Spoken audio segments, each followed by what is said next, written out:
je vais vous parler un petit peu de ça, principalement du pratico-pratique, sur comment améliorer votre bilan carbone sur votre ferme, qu'est-ce qui impacte ou pas dans vos pratiques votre bilan carbone.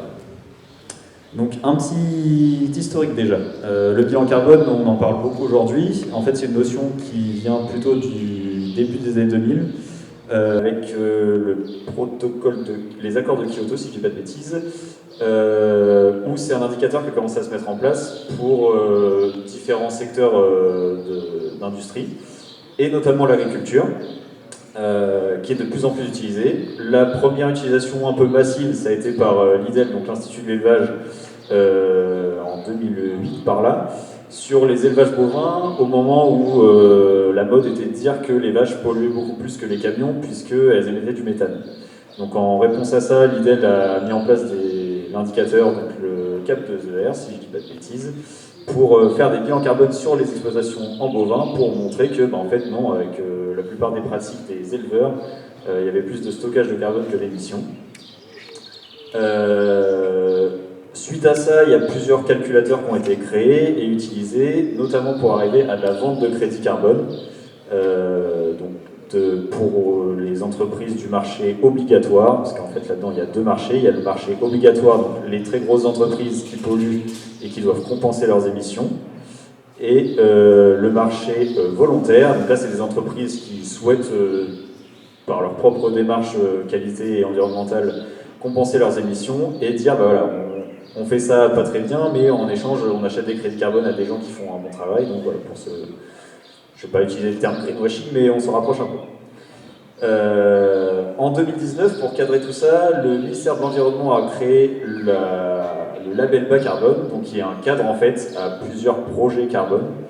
Et en fait, ce label, il donne une méthodologie de calcul et de gestion des contrats entre les entreprises et les vendeurs de carbone pour réguler un petit peu le marché et pas que ça soit la foire et qu'on vende n'importe quoi à n'importe qui. Dans ces différentes méthodes de calcul, alors il y a la méthode bas carbone qui est une méthode, la méthode du label bas carbone qui est une méthode. Il y a des méthodes qui sont utilisées par des groupes privés type Sol Capital pour ne citer que, ou même d'autres calculateurs qui existent. Aucun de ces calculateurs va vous donner le même résultat à chaque fois, puisque on n'utilise pas les mêmes degrés de précision dans les calculs de bilan carbone. Certains s'arrêtent, par exemple dans le label bas carbone du ministère de l'Environnement, on va jusqu'à la création des engrais, mais pas à la création au coût carbone de la création des machines, par exemple. Que sur certains autres bilans, ça peut être le cas. Ou sur le coût carbone de la production de phyto, elle n'est pas prise en compte non plus dans le label bas carbone du ministère de l'Environnement. Voilà, c'est des choses qui peuvent un petit peu bouger. Pour ne pas parler chinois, je vais vous donner 2-3 notions pour qu'on soit à peu près tous sur le même langage. Dans les bilans carbone, il y a deux notions importantes. Il y a la partie stockage de carbone, donc ça va être tout ce qui est en rapport avec le sol, et la partie émissions de gaz à effet de serre, donc émissions de carbone globalement. Les émissions et le stockage, je vais vous parler de ça en équivalent, en kilos ou en tonnes d'équivalent CO2. En fait, c'est l'unité de mesure qui est utilisée dans quasiment tous les calculs, la bibliographie et même tous les échanges commerciaux entre guillemets. Ça s'échange en équivalent carbone, en équivalent CO2, pardon. Les gaz à effet de serre qui sont quantifiés dans nos bilans carbone en agriculture, on va avoir le CO2, le méthane, donc CH4, et le dioxyde d'azote. Dioxyde d'azote qui est émis principalement par les engrais, la fabrication et la volatilisation. Le méthane, ça va être plutôt tout ce qui est digestion par les micro-organismes et puis effluents d'élevage. Et le CO2, ça va être plutôt la partie machinisme, mécanisation et respiration du sol. Tout ça, c'est aligné sur la valeur du CO2, du coup, grâce au PRG, donc pouvoir de réchauffement global, qui est en fait un coefficient entre le CO2 et les autres gaz. Globalement, le méthane, c'est 29 fois plus impactant que le CO2 en termes de réchauffement de gaz à effet de serre. Il est 29 fois plus puissant, et le dioxyde d'azote est 265 fois plus puissant. Vous allez voir que ça compte, puisque dans nos bilans derrière, l'utilisation des engrais, c'est un facteur très très important dans le bilan carbone. Donc voilà, tout ça, c'est résumé, c'est mis en ligne en équivalent CO2. Et dans le stockage de carbone, on a la partie du coup carbone matière organique, carbone soluble, carbone humus, toutes ces notions-là. Tout ça, ça va être mis à plat avec des coefficients que je ne vais pas vous indiquer parce qu'il y en a 150, mais tout va être, on va parler aussi en équivalent CO2. Donc tout ce que je vais présenter, ça sera en équivalent CO2. Premièrement, quelques chiffres. Pour vous donner 2-3 indications, j'ai fait rapidement un petit comparatif entre l'agriculture conventionnelle et les chiffres qu'on peut avoir en ACS. Donc, alors déjà, je vais vous parler qu'avec les indicateurs de la méthode label bas carbone du ministère de l'Environnement, puisque c'est les chiffres de référence qui me servent dans mon boulot de tous les jours, entre guillemets. Et ça peut varier selon les sources qu'on peut avoir. Par exemple, dans la mécanisation, tout à l'heure on parlait des chiffres du barème de la Chambre d'agriculture, c'est pas forcément les mêmes que ceux utilisés par le ministère de l'Environnement. Ça se rapproche, mais c'est pas forcément les mêmes. Sur la partie émissions, on est donc à environ 5-6 tonnes d'émissions d'équivalent CO2 par hectare en agriculture conventionnelle, avec plus de la moitié, donc c'est la partie orange, émise par les engrais, de manière générale. Ça, c'est la partie orange, c'est la fertilisation. Donc on est à 3 tonnes sur 5,5 qui sont émises par la fertilisation. Sur une ferme en ACS, on est plutôt à 2,5 tonnes, mais ça représente quand même plus de la moitié. La fertilisation, en fait, c'est le gros poste qui impacte sur les émissions dans l'agriculture. De manière générale, peu importe votre système, c'est les émissions. Enfin, s'il y a une exception, c'est en bio, c'est beaucoup moins impactant parce qu'en fait, ce qui compte là-dedans, c'est les engrais minéraux. En termes de mécanisation, donc c'est la partie grise. Donc la mécanisation, c'est tout ce qui va être passage d'engin. On est à 1,5 tonne d'émissions d'équivalent carbone sur une ferme en conventionnel, et en ACS, on tombe à 0,8. Contrairement à ce qu'on peut croire, c'est important, mais ce n'est pas le poste le plus important sur une ferme. C'est toujours la fertilisation. Et la partie bleue, c'est la minéralisation, donc c'est-à-dire tout ce qui est transformation des éléments par le sol. En fait, ça, vu que c'est un processus naturel, il existe quand même, peu importe le système dans lequel vous êtes. La seule différence, c'est que ça ne va pas être émis de la même façon. La minéralisation dans la partie conventionnelle, c'est dû au travail du sol. C'est les brasses, en gros, globalement, je vais appeler ça le brassage du sol qui fait que le sol minéralise et il y a des évaporations, enfin des fuites de gaz à effet de serre. Contrairement à la partie en agriculture de conservation des sols, où là c'est la digestion par les micro-organismes qui fait qu'il y a des émissions de gaz à effet de serre. Pour la partie stockage, ça c'est des chiffres de l'INRA, et la partie stockage en ACS, c'est des chiffres de l'APAD, qu'on a réuni dans le projet avec 200 fermes, donc c'est un échantillon à peu près exhaustif. En stockage de carbone en agriculture conventionnelle, sans prairies temporaires, c'est-à-dire que des grandes cultures, on est à moins 300 kg de CO2 stocké, c'est-à-dire que le sol émet 300 kg de CO2. C'est-à-dire qu'en gros, il n'y a pas de stockage de carbone dans une ferme en agriculture conventionnelle. En agriculture conventionnelle, avec de la prairie temporaire en rotation, on tombe à quasiment 1 tonne de carbone stocké. D'où l'intérêt d'avoir un petit peu d'élevage quand même. Avec de l'herbe, on arrive à stocker plus de carbone qu'avec juste du blé. Et en ACS, on arrive à peu près 4,5 tonnes de CO2 stocké par hectare, grâce à la restitution des résidus et au couvert notamment, et à la moindre minéralisation du sol. Voilà un peu pour vous donner un ordre d'idée. Donc, moins d'émissions en ACS, plus de stockage. Sachant que ces chiffres-là, c'est des grosses moyennes que j'ai. Par exploitation, ça peut changer du tout au tout. Ça dépend de votre système, ça dépend de votre type de sol, ça dépend de votre assolement, de vos pratiques en termes d'exportation et d'importation aussi, parce qu'on va voir que c'est important. Alors, pourquoi pourquoi travailler sur son bilan carbone Beaucoup diront c'est pour essayer de vendre des crédits carbone. Je ne trouve pas que ça soit la partie la plus intéressante. C'est d'abord un indicateur qui sert à la vie de votre outil, c'est-à-dire le sol. Parce qu'avec un bon bilan carbone, ça veut dire que vous avez un outil qui est performant. À la fois en termes d'aggradation de votre sol, puisque qui dit stockage de carbone dit augmentation de la matière organique, dit meilleur sol. Dans votre secteur, je crois qu'il y a quand même une forte problématique d'érosion des sols. La matière organique, c'est à ne pas négliger pour diminuer ces problématiques-là. Ça permet aussi de se pencher sur la question des engrais minéraux et de travailler un petit peu sur sa fertilisation agronomiquement parlant. Privilégier des cultures qui sont moins gourmandes pour potentiellement diminuer son bilan. Ça permet aussi de faire des économies sur le post-engrais.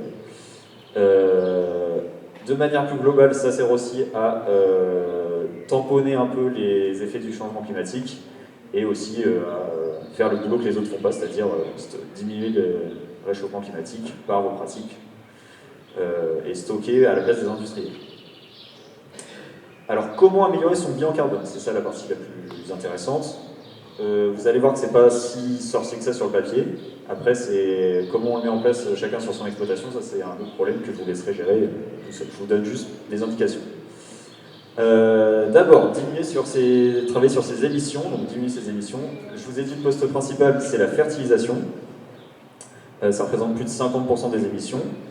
Dans les solutions que je peux vous proposer, ça va être diminuer la fertilisation minérale grâce aux effets couverts, aux effets précédents et à votre assolement. Privilégier des légumineuses, des choses comme ça. À titre d'exemple, donc je travaille à la BAD que pour la partie bilan carbone. À côté, je suis installé dans une vision de diminution de la fertile. J'ai beaucoup travaillé sur, pas forcément mes assolements, mais des plantes associées pour pouvoir diminuer ma fertilisation. Je fais du colza associé avec du trèfle, et comme ça, mon blé, je le fais avec un tiers d'azote en moins derrière. Et c'est pas négligeable sur la facture, et aussi du coup sur le bilan carbone. On peut aussi choisir, alors là ça devient un peu pointu, mais choisir des produits qui ont des plus faibles émissions de gaz à effet de serre, notamment dans leur production et aussi dans leur utilisation, puisque les gaz à effet de serre sur les engrais, c'est à la fois la production et aussi à l'utilisation, puisqu'il y a de la perte par l'utilisation. Donc on va privilégier plutôt des produits comme l'ammonitrate par rapport à de la solution, puisqu'il y a 2 kg d'équivalent CO2 en moins à l'unité. Donc sur 150 ou 200 unités, ça commence à faire un petit peu d'équivalent CO2. Globalement, l'ammonitrate, en termes d'engrais azotés, c'est le meilleur produit en bilan carbone. Aussi parce que son processus de fabrication est un petit peu moins violent que la solution, par exemple. Je pense que c'est lié à ça. Dans la diminution de ces émissions, donc c'est toujours la fertilisation qui est le poste le plus émetteur, mais on peut quand même travailler avec de la fertilisation organique, qui a des émissions aussi, puisqu'il y a de la volatilisation tout pareil, il y a de la transformation par les micro-organismes, mais le stockage de carbone qui est dû à l'utilisation d'engrais organiques est quand même bien plus fort en termes de compensation que les émissions que ça peut produire. Sur les émissions, on peut aussi travailler sur la mécanisation. C'est un poste qui va être variable, c'est un peu ce qu'on a vu à la présentation précédente. Il n'y a pas que du labour ou que du SMIC direct, il y a tout un chemin entre les deux. Et ça peut avoir un impact fort. On a vu des indicateurs économiques et en temps. Moi, je vais vous parler d'équivalent CO2 toujours. Un labour, c'est 80 kg d'équivalent CO2 par heure de travail. Et le SMIC direct, c'est 18 kg d'équivalent CO2 par heure. Si on ramène ça à l'hectare, sachant qu'on fait en gros 2 à 3 fois plus d'hectares en SMIC direct qu'en labour en termes de temps passé, ça diminue grandement les émissions. Ça explique la division par 2 en fait sur les premiers graphiques que je vous ai montrés. Ce qui est important aussi, c'est d'avoir du matériel en cohérence avec votre surface et ce que vous en faites. Pour avoir un bilan carbone à peu près équilibré, ça ne sert à rien d'être surdimensionné ou sous-dimensionné avec des gros tracteurs qui vont consommer beaucoup trop par rapport à ce qu'ils ont à faire, ou des trop petits tracteurs qui vont aussi consommer beaucoup trop par rapport à ce qu'ils font. Qui vont consommer beaucoup pour faire quelque chose qui pourrait être moins riche en émissions avec un modèle un peu plus gros. Donc bien avoir les chevaux adéquats pour les opérations en face. Sur les émissions, il y a aussi la partie minéralisation. Globalement, le seul impact que vous pouvez avoir dessus, c'est sur ce que je vous ai dit tout à l'heure, le brassage du sol. Plus vous brassez, plus il va y avoir de la minéralisation, ça va la forcer, et du coup là, alors c'est bien parce que ça vous libère, enfin ça vous met de l'azote à disposition, mais ça vous libère aussi pas mal de CO2 dans l'atmosphère, et c'est là-dessus que vous pouvez un petit peu jouer sur votre bilan. Toujours en prenant en compte que c'est un phénomène naturel, donc vous ne serez jamais à zéro sur ce poste-là. Après, la partie qui est, on va dire, plus positive. Alors, avant, je vais revenir sur un truc sur la fertilisation. C'est important de voir sa fertilisation à la baisse dans le cadre du bilan carbone. Ce qui est important aussi, c'est de ne pas l'arrêter complètement, puisqu'on va voir que la suite du bilan carbone, c'est aussi sur la restitution. Et en fait, si vous ne mettez pas d'azote sur vos cultures, vous n'avez pas des belles cultures, vous n'avez pas de volume de végétaux, vous n'avez pas de biomasse. Et pour faire du stockage de carbone, il faut quand même de la biomasse. Donc, il ne faut pas arrêter de mettre de l'engrais. Il faut juste voir les produits qu'on utilise, où est-ce qu'on peut jouer un peu sur le curseur. Mais je ne vais pas vous dire de faire du blé avec 50 unités pour avoir un bon bilan carbone. Ce qu'il faut, c'est avoir du blé avec de la paille pour stocker du carbone derrière. Donc, sur le stockage, justement, qu'est-ce qu'on peut faire? La restitution des pailles. Je vous ai mis quelques chiffres pour que ça vous parle un petit peu. Restituer, donc là on est sur 4 tonnes de paille. Je pense que dans le secteur, vous êtes à plus que 4 tonnes de paille à l'hectare en restitution. Rien qu'à 4 tonnes de paille, on est à 1,46 tonnes d'équivalent CO2. Sur un couvert de 2 tonnes de matière sèche à l'hectare, c'est-à-dire un couvert qui fait 40 cm de haut, c'est pas énorme comme couvert. Je pense que ceux qui vous ont été présentés avant sont quand même largement plus... Enfin, un couvert à 60 €, ça fait bien plus que 2 tonnes de matière sèche à l'hectare. Donc avec un couvert de 2 tonnes de matière sèche, on est à 1,6 tonnes d'équivalent CO2 stocké. Donc déjà, si vous faites un blé maïs, vous ramenez vos pailles de blé, vous mettez un petit couvert qui fait 40 cm, vous avez déjà 3 tonnes bientôt d'équivalent CO2 stocké. Même si vous mettez de l'engrais, ces 3 tonnes-là, ça compense largement vos émissions par la fertilisation. Vous pouvez aussi privilégier des cultures avec une forte biomasse. Notamment, alors ce qui est le plus intéressant, c'est le colza, le maïs grain avec de la paille restituée. Le maïs en silage, c'est nettement moins intéressant parce que du coup, il y a beaucoup moins de restitution. En fait, ce qu'il faut voir, c'est des grosses plantes ligneuses qui font du volume de paille et que vous laissez au sol. Ça améliore votre bilan carbone nettement. Dans votre région aussi, ce qu'il y a à ne pas privilégier pour le bilan carbone, c'est des trucs très exportateurs qui laissent aucun résidu, type lin ou pomme de terre. Après, là je vous parle bilan carbone, je ne parle pas économique. Et voilà, ça c'est moins de 1 tonne d'équivalent CO2 restitué au sol. Donc c'est pas très intéressant par rapport à par exemple un colza qui va ramener quasiment 4 ou 5 tonnes. La deuxième méthode pour stocker du carbone, c'est de ramener des apports de matière organique. Donc, ce qui va être fumier, compost, lisier un peu moins, mais quand même, et principalement fumier, compost. Du BRF aussi, là c'est sur une action un peu plus longue, mais vous n'avez aucune fuite, enfin quasiment aucune, par la minéralisation immédiate. Globalement, ça je ne peux pas vous dire combien ça apporte à l'hectare, puisque ça dépend toujours du produit. Je vous donne juste une formule de calcul facile. Quand vous achetez un produit, vous l'avez sur votre ferme, vous savez à peu près la quantité de matière organique qu'il contient. Vous le faites fois l'ISMO, donc l'indice de stabilité de la matière organique. Ça, c'est des coefficients à peu près banalisés. Ça vous donne une quantité d'humus que vous apportez à l'hectare. Cet humus, vous faites 1,3 et ça vous donne la quantité de CO2 stocké dans votre sol. Globalement, c'est un poste qui est... Enfin, c'est bien pour apporter de la matière organique à vos sols. Donc c'est un plus agronomique et en plus c'est un plus dans votre bilan carbone puisque en fait vous intégrez directement du carbone dans votre sol. Voilà, pour conclure globalement là-dessus, il y a 3 moyens d'améliorer son bilan carbone. 4. Jouer sur sa fertilisation azotée, principalement minérale. C'est là-dessus qu'il y a gros à gagner. Augmenter les restitutions par la restitution de paille, l'apport de fumier. Et attention, quand vous enlevez la paille et que vous remettez du fumier, il faut mettre plus de fumier que de paille. c'est important d'avoir les bons ratios.